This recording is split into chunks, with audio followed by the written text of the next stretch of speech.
Bonjour, c'est Caroline Vigneault pour MCE. Je vous laisse imaginer le jour où j'ai annoncé à mes parents vosgiens que je quittais la robe d'avocat pour devenir humoriste.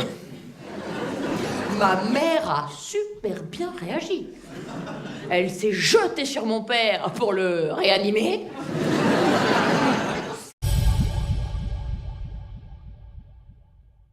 Parce qu'on se rend compte qu'on n'a qu'une seule vie et que quand on n'a qu'une seule vie, il faut en profiter et se dire, avant de mourir, qu'est-ce que j'aurais fait de ma vie? Et voilà, je me suis dit, tiens, si j'en faisais plusieurs.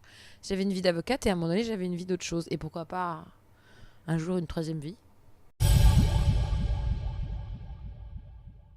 Pour moi, la vie est associée au rire et elle est même fondamentale parce que moi, je suis quelqu'un de très vivant, c'est-à-dire que ça a des avantages et des inconvénients. Hein. Les avantages, c'est qu'on a des moments d'euphorie, où on est très heureux, mais quand on a choisi cette voie-là, il faut accepter aussi les moments où on est très triste. Et le fait de savoir qu'on va mourir, en fait, c'est ça qui rend vivant. C'est pas catastrophique, au contraire. Quand on l'affronte, quand on l'accepte, ça donne envie de profiter de chaque instant. Premier obstacle quand on change de vie, c'est soi-même, c'est la peur. Il faut déjà accepter la peur et la dompter et se lancer. C'est comme sauter un peu sans parachute. Et puis il se trouve que moi je connaissais absolument personne dans ce domaine, dans cet univers. Donc je me suis lancée un peu n'importe comment. Donc les obstacles, c'est commencer son spectacle dans des petites salles et qu'il n'y ait personne. En fait, j'avais donc monté ma boîte de prod pour pouvoir louer un théâtre, enfin le théâtre. C'est relatif, une petite salle, on va dire, il y avait 40 places. Et donc, les gens qui appelaient pour me faire venir dans le théâtre ou pour avoir des renseignements ou même pour savoir des choses sur Caroline Vigneault, comme j'avais pas de boîte de prod parce que c'était moi, et que j'avais pas d'acheter de presse, ça coûte de l'argent et que j'en avais pas, je prenais un accent au téléphone parce qu'en fait, je vais donner mon numéro de fixe chez moi. Donc, ça faisait numéro de société, tu vois.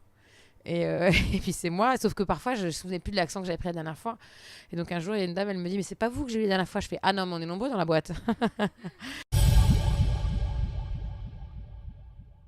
Oui, Albert Dupontel. Je suis vraiment fan de ce monsieur. Albert, si tu m'entends, sache que je suis fan de toi. Voilà, de ton travail et de ton rire et de ton écriture. Et voilà. Un jour, au tout début, j'ai eu un trou un soir. Donc le lendemain, je sais pas pourquoi, j'ai embrassé le texte, je me lâche pas.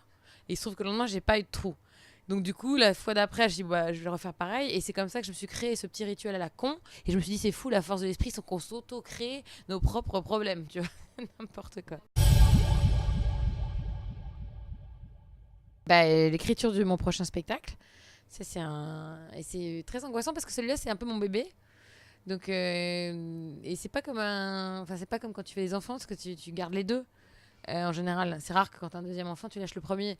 Alors que là, il va falloir que j'abandonne celui-ci. Et comme on a grandi ensemble, ça va me faire quelque chose. Un innocent aux assises, vous imaginez, c'était mon rêve. Là, je me suis battue comme une lionne, j'ai plaidé comme une déesse. Et quand il a été acquitté, il s'est retourné vers moi, les yeux pleins de larmes, et il m'a dit: merci, maître Vignon, je vous jure, je recommencerai plus.